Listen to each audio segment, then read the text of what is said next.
been a lot of progress made toward the G20 mandates that were set out in Pittsburgh in 2009. The one that we've been most focused on is the one on transparency. And there is a great deal more data that regulators now have. So the trade repositories have a lot more data, but turning that data into useful information has become a challenge for the global regulators. Well, there are a number of them, but let me point to three of them.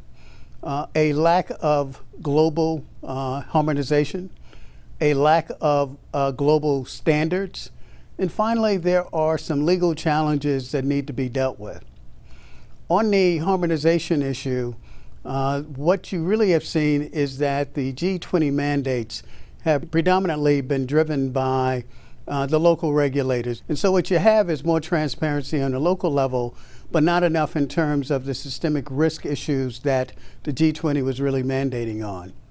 On the issue of global standards, what you really need, again, is a concerted effort on the part of the global regulators to work together to come up with a data set that they can all agree to that should become the data set for each one of the asset classes that you have to deal with.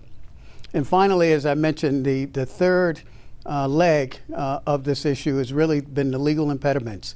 And in particular here in the U.S., it's been the fact that we have the indemnification provisions that are part of Dodd-Frank. As you know, DTCC has been a champion of trying to remove those provisions out of Dodd-Frank. And most recently, we've had some success with a bill that was passed in the U.S. House of Representatives. Well, I think there are a number of forms that we could use, but in my mind, it has to be something which is globally recognized.